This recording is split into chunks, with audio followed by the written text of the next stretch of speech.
and continue to backfill.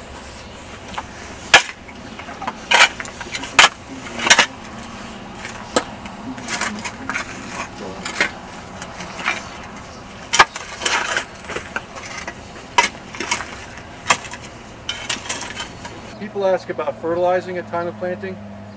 Generally, we don't recommend that you fertilize unless your soil is really, really poor, because the tree is going to have to grow in this environment. And so we want the tree to, sort of tough love for the tree. Just do your best to grow. This is pretty good soil. And we're going to put some mulch on top to give it organic matter, and that's really the only amendment we can add to the soil. The best thing you can do for your tree really is like a coarse mulch. So like a wood chip, something that has wood chips, twigs, leaves, actually promotes the best root growth over time in trees. You're trying to recreate the forest floor essentially. So like over here from the edge, trees grow, they drop their leaves and twigs, decomposes, makes nutrients available for the tree. You want to do that around this tree by using coarse mulch. That looks good.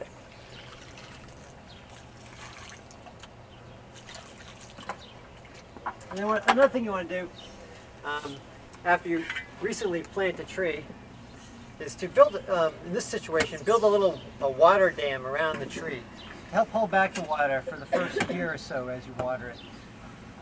Otherwise, as you see here, the water is kind of running off of the planting hole, and we want to hold that water in. So what you do is you look for the edge of where the hole was dug, and you start just outside that area to build your little water dam. I take the clods of grass and turn them upside down. And the reason why I build it on the outside of the hole is I actually want to promote the watering of the soil profile outside the planting hole, so that it promotes tree roots to grow out into the undisturbed soil.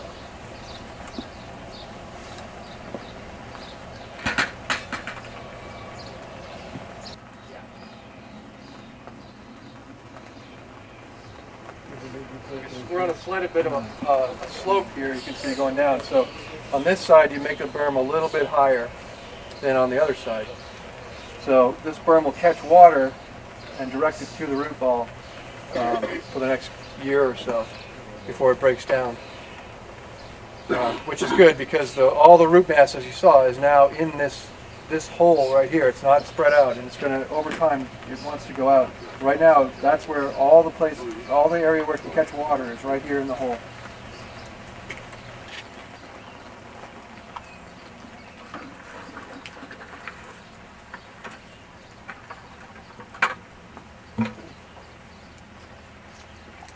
And then, in terms of mulching, it's really important. You guys may have seen the trees planted around where they have the mulch piled up. We call it a mulch volcano, where it's piled up against the stem of the tree. Sometimes up here, even I've seen it up as this high. That's really damaging to the tree. And we just went through all this trouble to get the tree planted at the right depth. We don't want to then bury it again with mulch. And putting mulch against the stem of the tree can promote decay, can cause the tree to try to put out little adventitious roots, they're called, because its main root mass is now buried and it's not getting oxygen.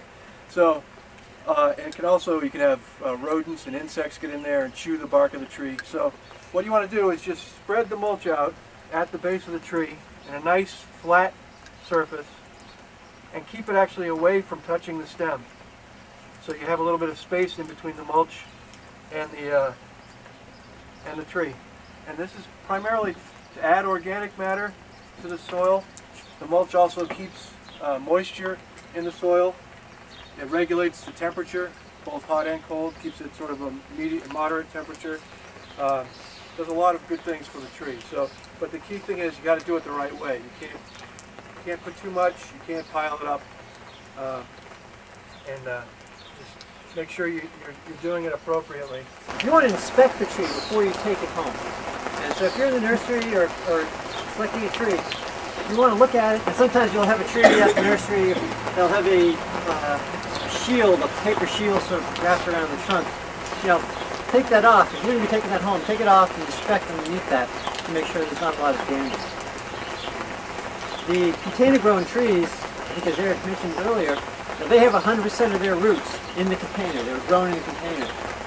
So that makes them adjust very quickly to their location. But you really need to take that extra step to make sure those those roots that are circling are released so that they don't continue to grow in a circle. And if you're purchasing a balding burlap tree, it's a tree that was field dug and then put burlap in a wire basket around it generally, those trees lose about 80% of their roots the day they dig it in the field. So they're surviving with a much smaller mass of roots. They weigh a lot more, but you know, properly watered, you're going to need 5 to 10 gallons of water 2 times a week. All these trees, once you put them in the ground, especially during the heat of summer. And in the following year, you're also going to provide extra watering until the tree really gets adjusted to its new location. But I don't think we're going to run out of water today. Good day to plant trees. Good day to plant trees. So, if you have any questions? Just one last thing people have asked us about pruning. And so when you plant a new tree, the only thing you should really be pruning is broken branches, branches that are obviously diseased or decaying or things like that, or branches that are crossing and rubbing against each other. For the first probably couple of years, you just want to let the tree go before you start pruning it, because the tree needs as much leaf area as it can to actually grow its roots while it's trying to get settled. So it needs to make energy up in its leaves and direct it towards its roots. So don't prune unless, as I said, they're broken branches, crossing branches, and diseased branches. Questions? What have you discovered after watching this educational event that you planted, last week you planted your tree all wrong? You planted it too deep and you had the roots all wound around. What would you recommend? If you planted last week, you probably can go back in, very carefully redig it, pull it out, pull the roots apart. We did have one gentleman ask, he had apparently planted the tree in the pot.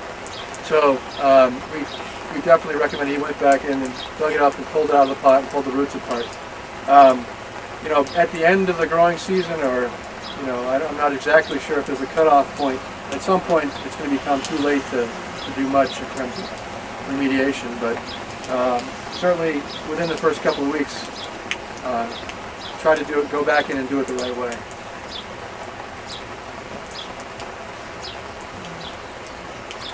Thank you. Thank you. Working with the students from the Worcester Technical High School, the Environmental Technology Department.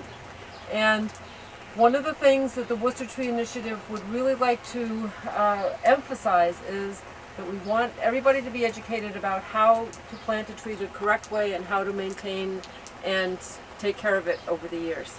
So thank you to Eric and Alan for teaching today. And thank you to the students for helping out.